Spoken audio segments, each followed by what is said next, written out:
What's up, guys? Back again. This is actually take two for this video. I tried to record it once before and the camera did not record the audio through the microphone that I was attempting to use. But we are back again.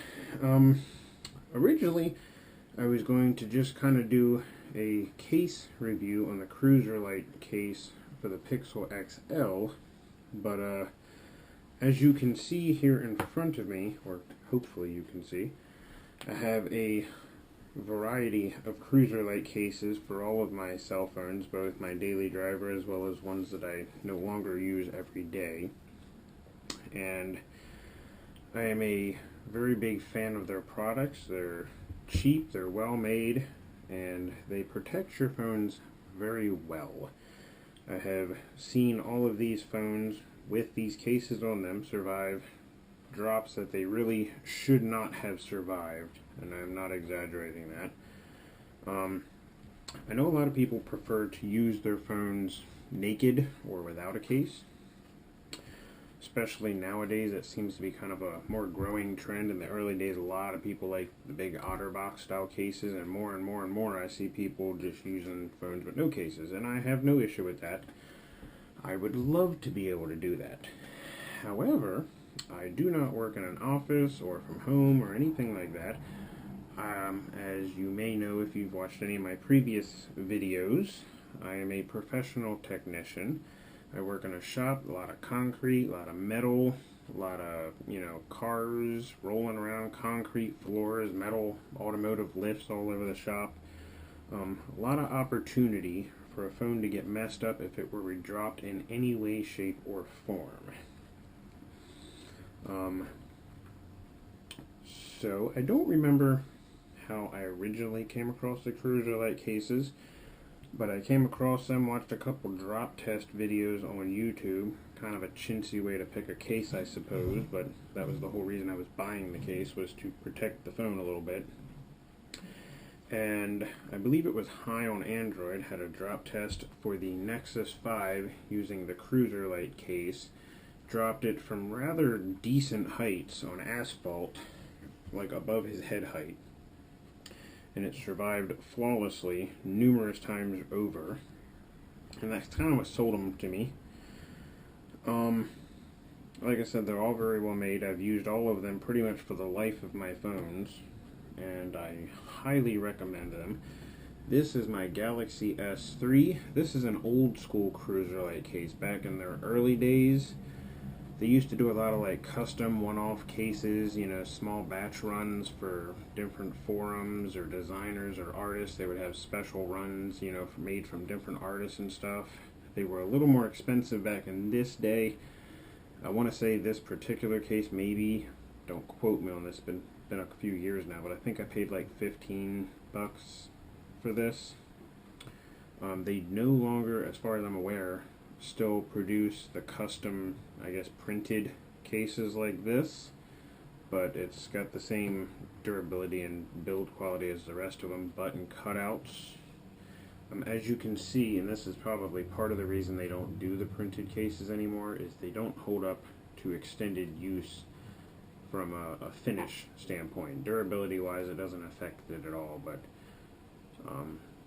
this is probably the case that has the least amount of daily usage to it, and you can see the finish is wearing off. But still, if you need a case and you for some reason do have a Galaxy S3, highly recommend picking up one if you can find one. This is my Nexus 5 with the cruzerlite Bug Droid case. One of my favorite designs. And I have had this case on the phone since the day I bought it. Kind of feels weird using the phone without the case because I've used it so long. One of the only cases I had any issues with, but it wasn't enough that I wouldn't purchase it again.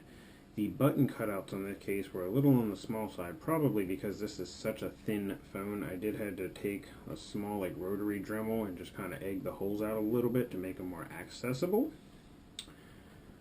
But when you consider the fact that you can buy these things for like $10, I don't really think it's a deal breaker, to be honest with you. And this phone in particular, the Nexus 5, was kind of known for being a rather fragile phone could not take a drop very well, and this phone with this case on it has handled some significant drops on asphalt and has survived all of them without issue. Not a whole lot to show here. This is the Nexus 6 with essentially the same case on it. I did not have to touch any of the holes on this one. It fit perfect, and I've had this case on there for almost the entire, I guess probably approaching 2 years that I used this phone. Never gave me a problem. It's a double-edged sword because the Nexus 6 is such a large phone to start with. Adding extra girth to it's a little iffy, but it makes one-handed using on this phone feel a little less iffy because it deepens the dimple in the back a little bit, so your finger's not going to slide out of it as easily, and it just makes the phone overall a little more grippy. I would be very afraid to use a phone this large without something on it to make it a little more grippy, and these cruzerlite cases are very cheap. Unlike a skin, you don't have to worry about getting it lined up perfect. You just snap it in and go. So again, highly recommend. It's like 10 bucks. And last but not least, and this is my personal favorite of all the cruzerlite cases. It's a beautiful color. I don't know how it's going to come through in this lighting, but in sunlight this can be a rather bright red, and I like it because it kind of reminds me of the red Nexus 5 that I never actually had, especially when you look at it from the front. You get the little bits of red on the side and all. But it's a very nice case. One of the things they changed from the previous designs on this one that I love about it is the button. On this one, it does not have button cutouts. It's got button covers, but there's little slits on either side of the button to make it flex, and all of the tactile feedback from the buttons, they all still work perfectly. Very clicky, very tactile. You wouldn't even know there was a button cover on it if you didn't stop long enough to actually think about it. On the older design they had button cutouts, which, I mean, they still work just fine. You know, you still can hear the clicking, but they do take away a little bit because you have to kind of get your finger down in the hole, make sure you hit it right. But so that's one of my favorite, I guess, improvements. You know, all the cutouts line up just fine. None of it interferes with the camera. You know, I can still use the fingerprint sensor very quickly and flawlessly. The swipe down for the quick settings on this phone still works with the case on it. Haven't had a lot of big fumbles or drops with it just yet, but I've had a couple small ones and it's come out of it unscathed. This phone was a little on the slick side to start with because of the finish and then the glass, and this has helped substantially with feeling like I wasn't going to drop it. So really not much else to say here. You know, there's a variety of colors. These are by no means all the colors they have.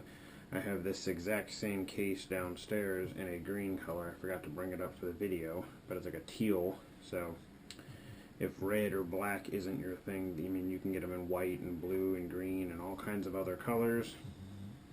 So for 10 bucks, it's kind of hard not to recommend it. They make them for most all your major flagships, your Motorola, you know, G's and Motorola X's, and you know, all those phones, the OnePluses and the Samsungs. And so if you need a case, you know, maybe you need a little more protection than a skin can provide you, and you're not trying to go the big massive OtterBox or Urban Armor route, I highly recommend checking out these cases and you know, give cruzerlite some love and just keep them going. You know, small company, but they're doing the community a huge justice by building these awesome TPU silicone style cases. So leave a thumbs up down below, it helps me out a lot.